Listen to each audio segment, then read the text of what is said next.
most hated man. And I'm just John. On this hopefully short broadcast, I'm going to speak a little bit about extremism, but I'm also going to talk about,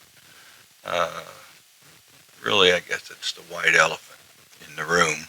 If any of you have been watching these broadcasts over Facebook, you'll see I have a very good friend that obviously doesn't listen to the podcast, but he is part of the extremism problem that we have in today's world. So he's a very good friend, but honestly, it's too deep to go into this. But when you see the responses and some of the responses that's been made back to other people who have tried to explain, he's unfortunately, and he'll hate this, but I pray for him every day. He's been moved to the top of my prayer list, and and I just wish he would listen instead of just make thoughts who he thinks I am, because he doesn't obviously know. And those of you who do listen to this know that anything he's saying about me and about my love for Trump is it's just a lost soul. That's all part of this extremism. You know, I think it was C.S. Lewis. I was reading an article about. Actually, I was looking up some quotes from some folks, and I bumped into this one after I had a quote sent to me about patriotism and how it's like I don't know, the soup to all war or something like this, and it was a quote by a French short story author that's I don't know, he'd never married, slept with multiple women, had syphilis. That's how he died. Probably infected those women with it. But I'm not judging him.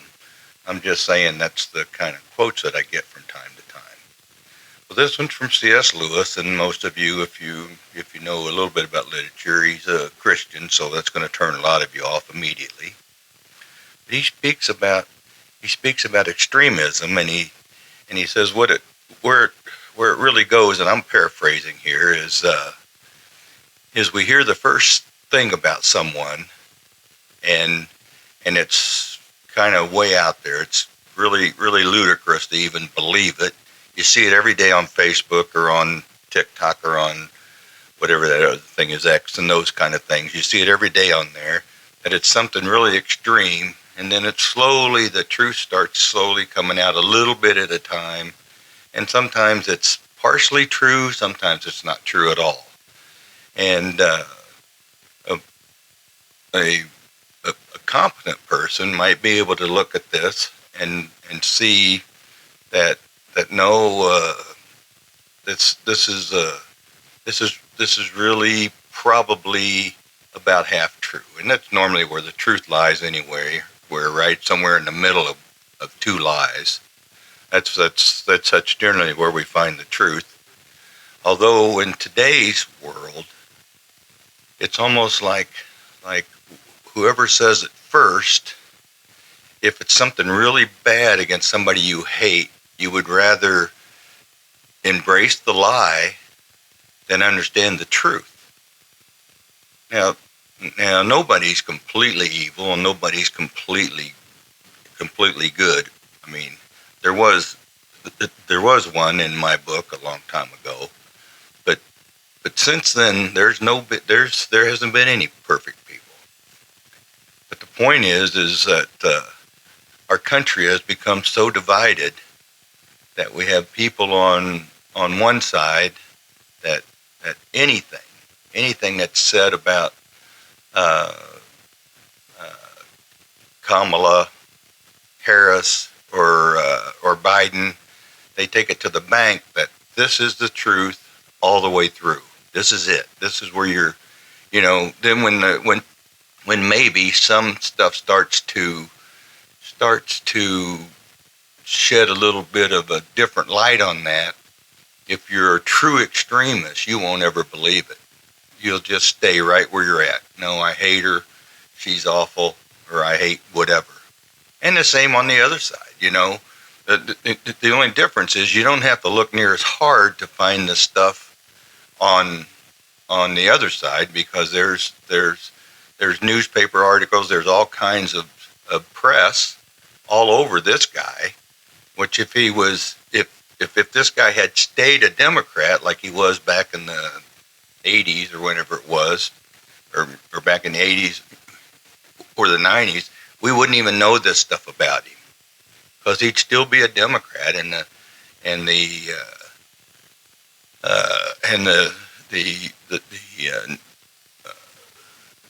news wouldn't cover it. They'd be covering some other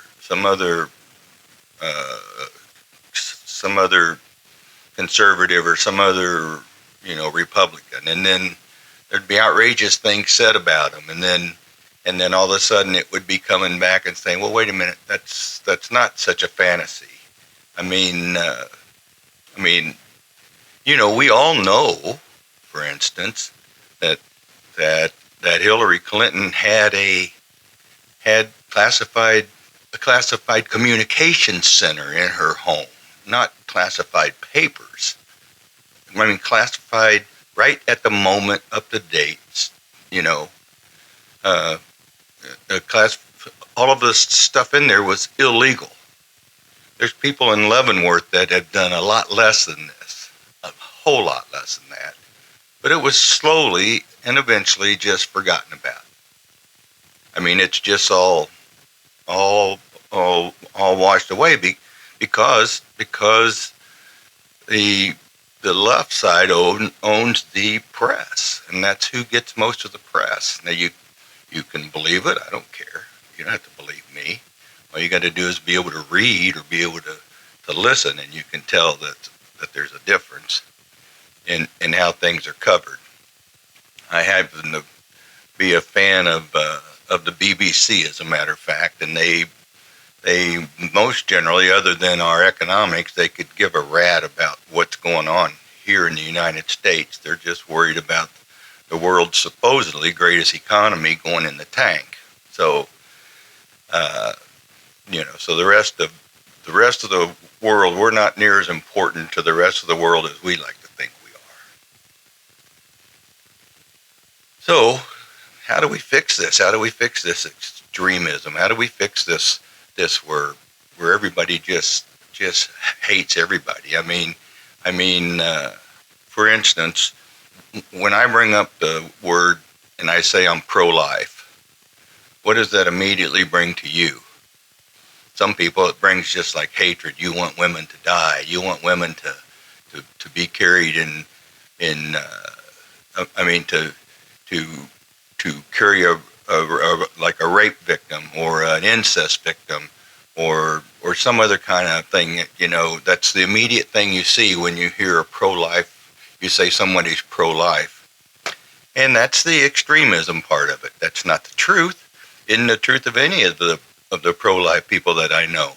Many of the people I know are actually pro-life. They would just not choose abortion in most cases. I'm not saying they would choose abortion, if they were raped.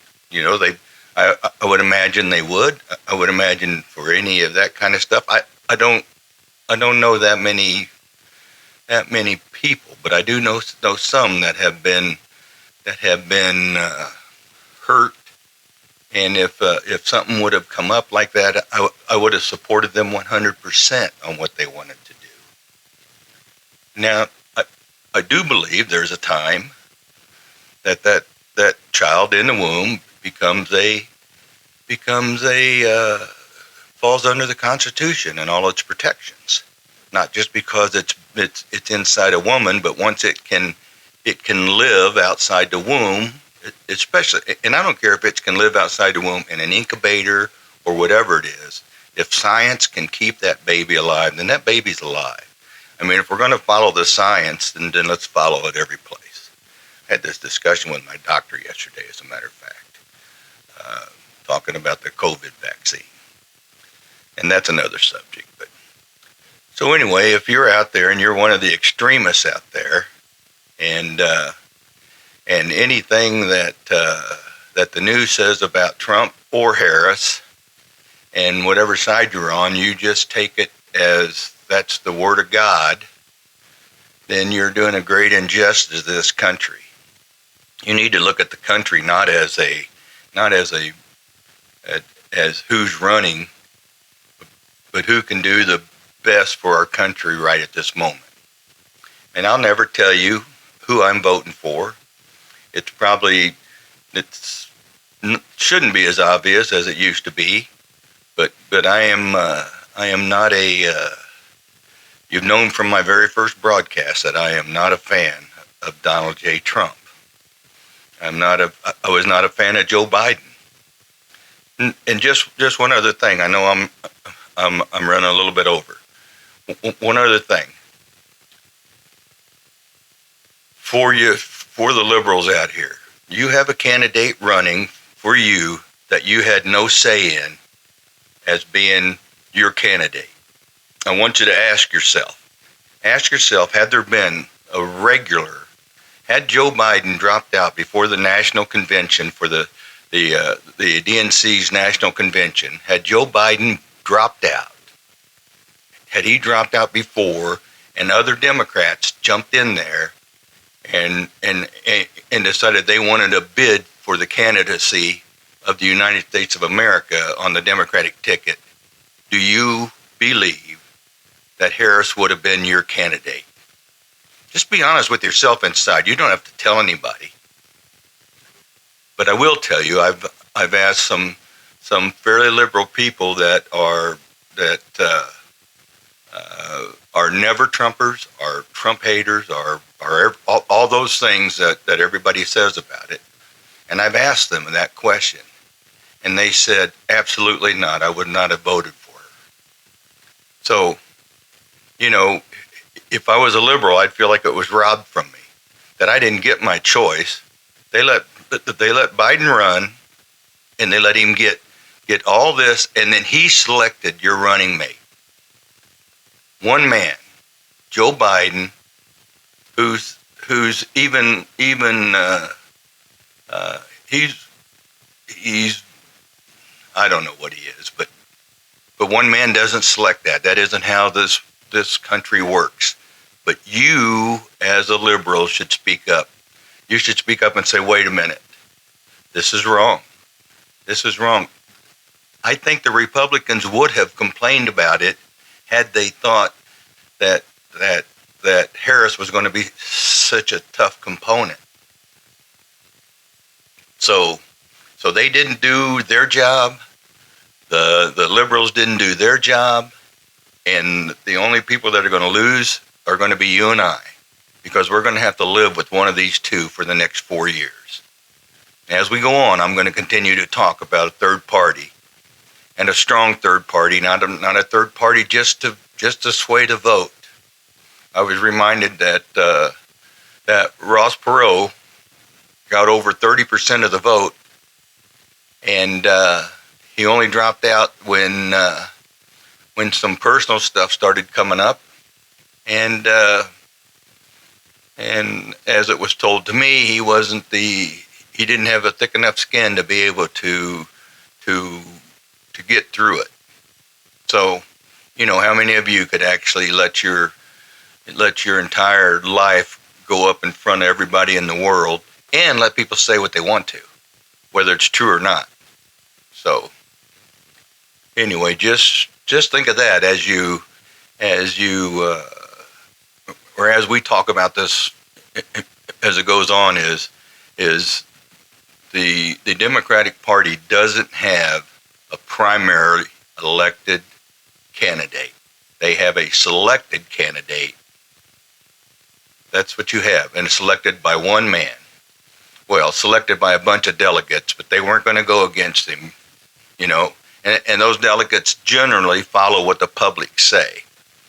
follow what the votes say. They don't have to, but they generally do. So, with that, I'm going to finish up, and just remember, try to be kind to each other. Try to understand each other. Don't be an extremist. Try to be somebody that can look at all sides of it and go, you know what? Maybe she's not as bad as I think she is. Or maybe that's just not true. So, with that, be kind to each other, and for God's sake, love one another. And this is just John, and I'll see you next time.